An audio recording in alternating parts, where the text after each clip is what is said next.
confusion there. For the next turn, I would have to sack somebody. In all likelihood, it would have probably been a very difficult gym fight ahead of us, before which we can go to Route 117, where I find myself in Italy music. And be honest with me in the comments, guys. Does anybody like the design, since we don't have any moves that aren't resisted? And right here, the first turn, you can see me go for a double team. And this is mostly just going to be to see how many Thunder Waves I can stall out. It's not entirely necessary, but I get very lucky dodging the first two. I then go for a Screech, lowering the Magnemite's defense as it hits me with a Thunder Wave, which connects this time. Fury Swipes, this time not getting quite as many hits, but still pretty good. The next one I get paralyzed as the Magnemite misses a Sonic Boom. My following Fury Swipes unfortunately only gets 2 hits, leaving the Magnemite at about a 5th health. However, it once again misses with Sonic Boom, which is going to allow me to take it out with another Fury Swipes. Since both Watson's other Pokemon have super effective moves, he's going to send in his next Pokemon Voltorb. And I do get paralyzed as he hits me with Sonic Boom, even getting paralyzed the turn right afterwards as a Spark takes me down into the red. For this reason, I have to swap out into Sweet, who I've even trained up bit in special defense, and Voltorb doesn't exactly have the greatest special attack to begin with, and on top of that, I can just heal off any damage that this thing does with Moonlight. I then want to try and put some damage on this thing, but it seems it can deal with Thunder Wave and Supersonic, and Supersonic could lead to us getting ourselves in confusion, which would be the end of Shedinja. So I've devised a various, albeit very time-consuming method to deal with this thing. Since Nabbit's already paralyzed, I decided to just swap back and forth between Boo and Nabbit, meaning that the Magneton is at least going to go for Supersonic every other turn. And eventually, after about 40 whole turns of doing this, the Magneton was finally out of Supersonics. And while, yes, this does mean that we've officially pretty much won this fight, since the Magneton can't touch me, oh boy, was it not the end of my time wasting. You see, after first getting Magneton to -6 defense with Screech and getting paralyzed in the process, I apparently had my fair share of hurdles to still get through. You see, after painstakingly getting the Magneton down into red health, of course Watson has yet another super potion, bringing it back almost all the way to full. Then after managing to hit through Fury Swipes' non-perfect accuracy, I get paralyzed, but not once, not twice, not even 3 times, but 4 in a row. And honestly, it seems like lately I keep setting the record for the longest fight I've ever had in a Pokemon game, last time being against Oleana, stalling out of my Lotus, and this time stalling out this Magneton. What are we going to get the 3rd badge? Hey, at least we get to put our shiny Vignican to use. You know, I always thought it was cool that Fall Arbor had all these farms outside of it, since of course was sort of the extra hurdle for the volcanic hatch. I just think that's awesome subtle world building. And Fall Arbor is actually going to be one of the most useful locations for us, since we can pick up the TM for dig. Archie, you're pretty looking a bit stressed out there, bud. And speaking of reasons to be stressed out, I now have to take on Maxie. He starts out with Mightyena, which is going to intimidate Bullet Bill. However, at this stage, Bullet Bill has learned Sword Stance, so I can get back off to +1. The Mightyena then does about 30% to me with Bite, after which I go for a Leech Light, taking out about half of its health. It then hits me with a Sand Attack, which is annoying, but at this point, honestly, I kind of deserve it. Another Leech Light is enough to take out the Mightyena, also getting us back to full health. Next up is Camera, and if I were to miss this dig because of that Sand Attack, it would be absolutely devastating. However, after getting my speed boost, boosting up my speed 1 stage, my dig does connect, taking out the Camera in 1 hit. This leaves only Golbat, which is still a massive threat with its Wing Attack. And since I can't hit it with Dig or take it out with a not very effective Leech Slide, I decide to swap out into Rocketube, getting that Intimidate, lowering its attack.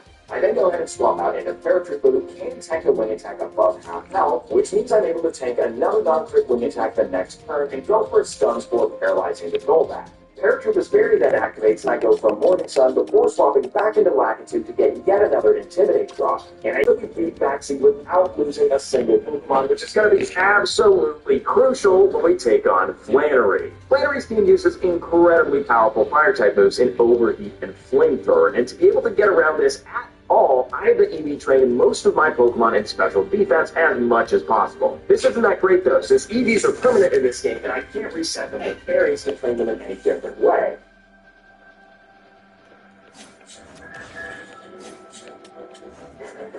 At Save-On Foods, our new Unreal Deal is on. Plus, it's the deal when you load your My Offers. Find new deals every week at our best prices.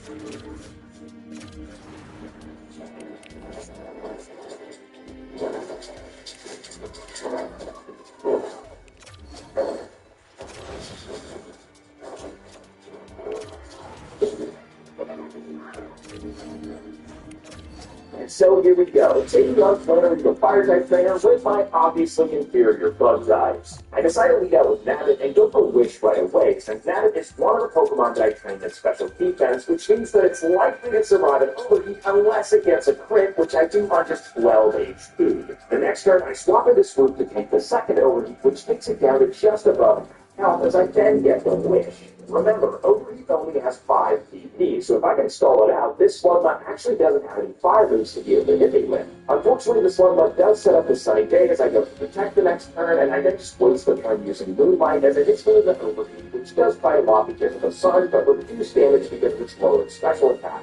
I then dodge the fourth Overheat going for a Protect. I can then go for a Moonlight, which heals me all the way up to full, because Moonlight heals you up more in the sun for some reason. I then hit by the fifth and final Overheat, which doesn't do that much damage since Slugma's at -6 special attack, after which I can heal up all that damage with a Moonlight. Now that the coast is basically clear, I can freely swap out into Full Fill. The Slugma sets up the sun again on the switch, and the next turn I can go for a Swords Dance to start buffing up my attack. The Slugma misses its Smog, which means I can go for another Swords Dance the next turn, but this time the Slugma does connect with Smog, which is kind of a problem since that poisons me. In hindsight, I very much should have equipped Full Fill with a Pecha Berry here, which would have gotten me one less turn of poison. Because the poison ends up being really oppressive here since my best damage move is big, which means the poison is going to get 2 turns out of me for every time I use it. The bright side here is that Dig is going to be able to one-hit knock out the Slugma +6. This sends in Flannery's second Slugma, and at this stage, the poison damage is racked up so much that I'm below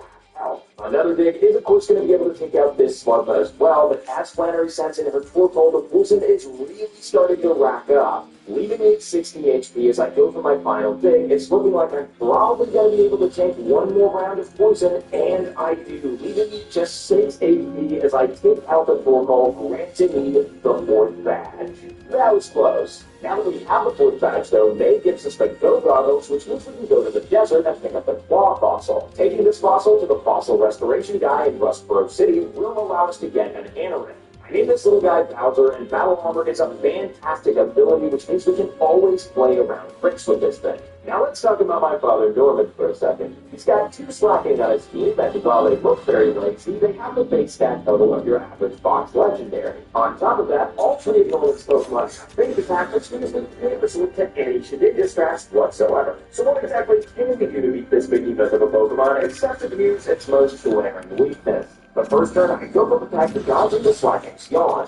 Then, while it's smoking around, I go for a Poison Stain and do manage to pull off the poison. I think you guys can understand where this is going. Every other turn, I go for Protect to dodge whatever move the Slacking's going to throw at me, and every other turn, I just go for an attack and move to get a bit more chip damage. Then, on top of that, we're dealing a little bit of extra poison damage every single turn to make sure that we can take this Slacking out safely. The only real issue with my strategy is the fact that Protect only has 10 PP. And since we're whittling Slacking down so slowly, we're inevitably going to run into Norman's Hyper Potion, doing it all the way back to full HP. And while my strategy did work in the end to take out 2 full health bars of this first Slacking, I was really unsure if I could take out another health bar with the PP I have left, and let alone 2 if he uses another Hyper Potion. For this reason, I needed to start winging a backup strategy on the spot, so I sent in Lacket's Reverse and figured out to lower its attack a bit Intimidate as it just goes for Facade. Seeing the pathetic damage of Facade, I decided to go for a Gust, but seeing the pathetic damage of my own, after going for a second Gust and realizing I was definitely at risk of a crit against that slash, I decided to send in Bowser. Bowser does resist all of the normal type moves, so I get hit by a Pain Attack and unfortunately missed my Rock Tomb. But then after getting hit by another Pain Attack, I do connect with my Rock Tomb, doing pretty decent damage and lowering the Vigoroth's speed. Expecting another Pain Attack, I can send in Swoop, who's got a pretty epic special defense, and go for a Psybeam the next turn that does about half of Vigoroth's remaining health. I then recover up a bit of health with Moonlight, going for another Psybeam, which doesn't take out the Vigoroth. At this range, I do expect Norman to go for a Hyper Potion, so I take the turn to freely swap in Full Fill, as he of course heals up to full. I then go for a Swords Dance to boost my attack a bit, as I get hit by a Slash, which fortunately doesn't get a crit. A Slash of my own, however, does get a critical hit and knocks out the Vigoroth in one hit, sending in the final Slacking. And this is where my backup strategy really shines. I can go for Dig, dodge and Psyching's attack, which means that the next turn when I can what? Now as we approach Fortress City, we do have to challenge May again, but this time we're way better equipped for team is kind of underwhelming, and the environment works in our favor since the rain powered down the fire textures. And for all those reasons, she's kind of a pushover this family. You should fly home to visit Littlewood for a change. I bet your mom's worried about you, Axel. Okay, she's about worried about me as grandma's old couch, so I think I know that. And with that said, it's time to take on my childhood crush, Winona. Leading with Swallow, she decides to give me a taste of my own medicine, going for double teams. Unfortunately for her, though, I managed to break through even with a low accuracy with Black Rock Team, taking her down deep into the red and lowering Swallow's speed. This is of course going to prompt her to use a Hyper Potion, after which I use Metal Claw to not take her down into the red again. Because of the previous Rock Tomb, her speed is now lower than mine, and I can take her out with a second Rock Tomb, sending in Pelipper. The Pelipper kind of threatens me with water down here, so I can't stay with Bowser, swapping into Blockitude, getting that Intimidate, powering down its aerials. It fortunately just goes for Protect on the switch, so I go ahead and swap into Gambit, where it protects on the switch as well, giving me a free opportunity to use a Charm as it then hits me with a -3 aerial. Another Charm gets it to -5 attack as it confuses me with a Supersonic, which means it's time for a chance to swap out into Swoop. Dustox gets hit by a Water Gun, which doesn't do that much since I'm trained in special defense, and I start going for Poison Stings, trying to get that poison, but I'm not quite as lucky this time, getting the poison on the first try. Instead, it takes me a few times, but eventually I do get this thing poisoned. Once that's done, I can just put my Stall and use Side Beam every other turn, and eventually the Pelipper falls to poison. This is going to send in one of Winona's two remaining Mega Threats called Area. Expecting it to either go for an Aerial Ace or an Earthquake, I decide to swap in Blockitude to get an Intimidate lower. The Aerial Ace still does quite a lot of damage, so I go ahead and swap in Gambit as the Altaria does what I fear, then goes for a Dragon Dance, boosting both its attack and speed. The next turn, it uses another Dragon Dance, getting to +1, but I use Charm in response, getting it back to -1 again. However, this is good, since if Altaria uses Dragon Dance and I use Charm, that puts Altaria in a net -1 attack every single turn. Eventually rising up, she uses the special Dragon Breath, which paralyzes me as I can go for a Final Wish. If I don't want to lose Nabbit here, I have to swap out going into Bowser, as Altaria uses Aerial Ace, which is incredibly nerfed at this stage. Since Bowser's pretty defensive, it's got to try and boost its attack up again with Dragon Dance, which gives me the perfect opportunity to use Block to both lower and speed, which isn't really making a dent in that limited speed. The next turn, however, I get a tiny Dragon Breath, taking me down below half and paralyzing me, but by some miracle I managed to hit my Rock Tomb, taking out the Altaria, leaving only her Starmie. And this Starmie is very bad news, so I immediately swap out Bowser into Blockitude to lower its attack by 1 stage with Intimidate as it hits me with a predictable Steel Wing. Then expecting the Aerial Ace, I swap out into Swoop, and I realized I immediately should have swapped out into Bowser, since Bowser could take the Aerial Ace very well, and then bait the Steel Wing, swapping it back into Blockitude, which means I can get a second Intimidate drop. Now that the Starmie's attack is effectively half because of its -2, I go ahead and swap into Paratrooper to take the Aerial Ace. The plan is then to get this Starmie paralyzed to try and get as many turns as possible against this thing, since you don't have any really good tools to damage it with. I do give up the full health to the Morning Sun and try to do some damage with Paratrooper, however, Mega Dragon really isn't doing anything since the squad resisted. I then go ahead and send in Bullet Bill since she's at full health, but even after a Sword Stamp, because of a sand attack, I just end up missing a bunch and do a pitiful amount of damage with a not very effective slash. This encounter leaves Bullet Bill into red, so I once again have to swap out into Swoop. And Swoop is technically in a pretty good position here. I can heal up with Moonlight and try to do a little bit of damage with Side Beam, maybe get him in the future. And while that ends up working out perfect terms, Moonlight only has 5 HP, so I'm inevitably gone out. This puts me in a really bad spot, since at this point Swoop has no way to regain HP, and Apollo's Winona has another Hyper Potion to get all the way back to full. And so all I could do was do the best with what I had, which worked out pretty well actually. Siding was doing damage, I was hitting through sand attack, I even got a confusion. However, this was the mission I was doomed to fail only the way from the start. It wasn't planned out well enough, and eventually a boost Starry breaks through and spits out Swoop with a critical hit aerial. As you can see, my team is not exactly looking too hot. This character but the only member not at red HP. And unfortunately, even by being of the same evolution on its best box, they kind of have the same problems in this matchup. While I could still out the Starlight with Morning Sun and doing a bit of shit damage without a Mega Dragon or Gust, Morning Sun only has 5 HP, much like Moonlight. However, in the process of me just stalling this thing out, something beautiful happened. Starlight ran out of aerial. I sat back for a second, I realized that I could just take this thing out with Shedinja since it now had no moves that could hit it, and I realized that Shedinja is safely tucked away in the box.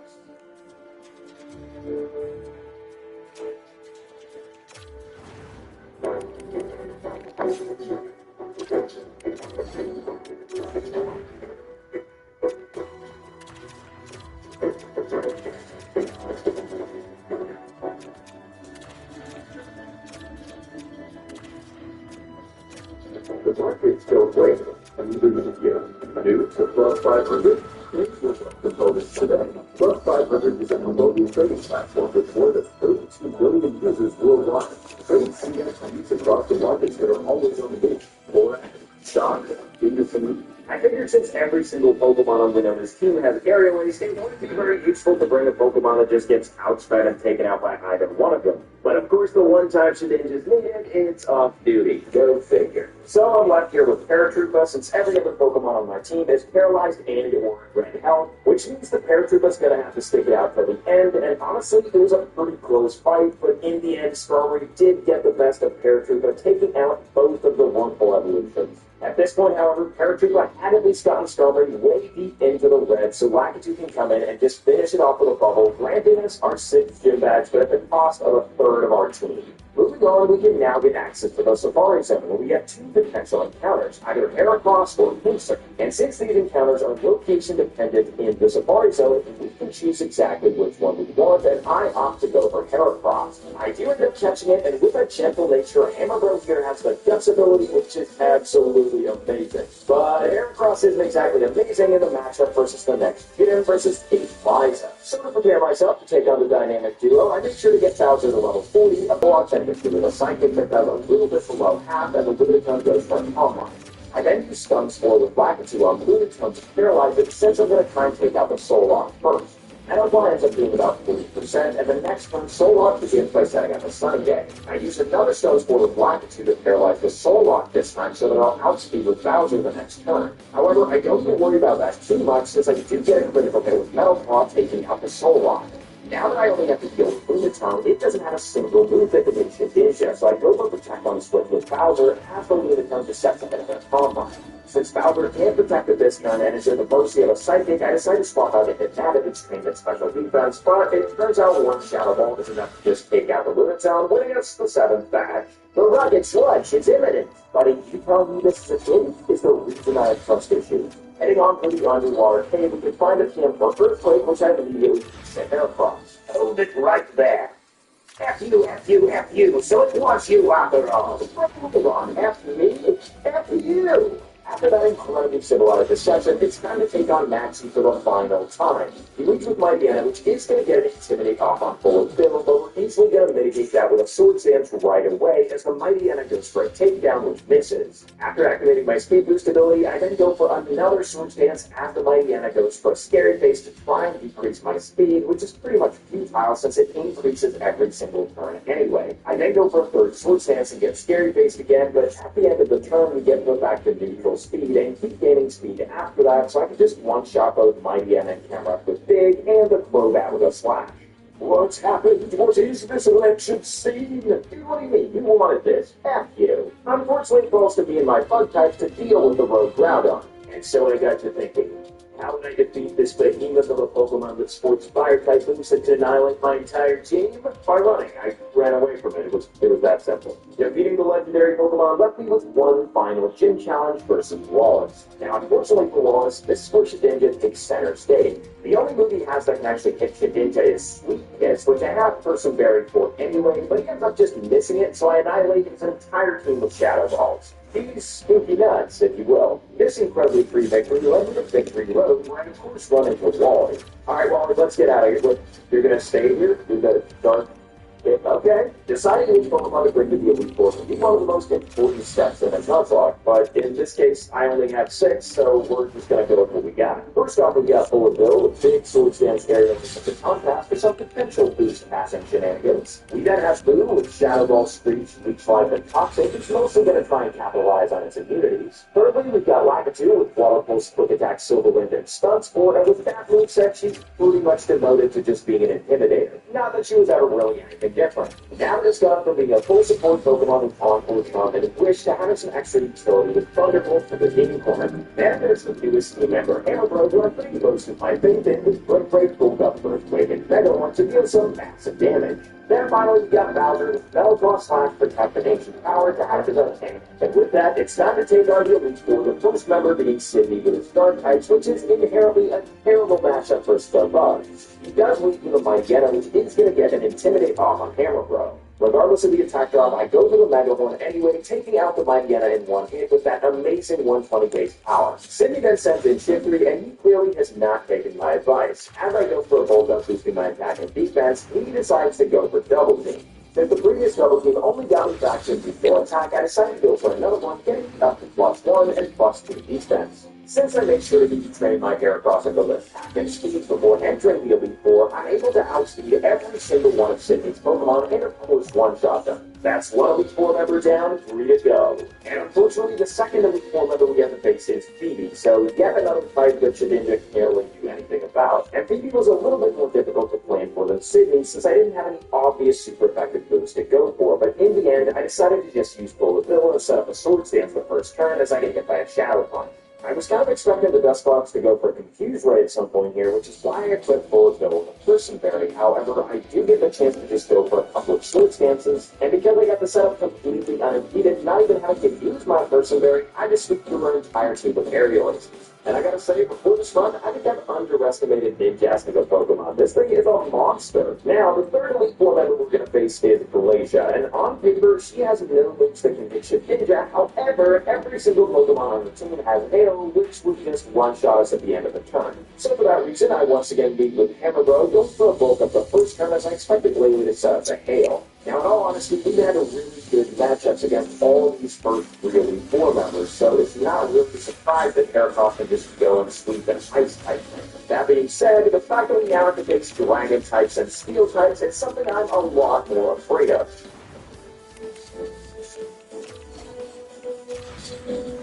Argument therapy based on which that doesn't rush 24 hours addiction and some potential is no way past.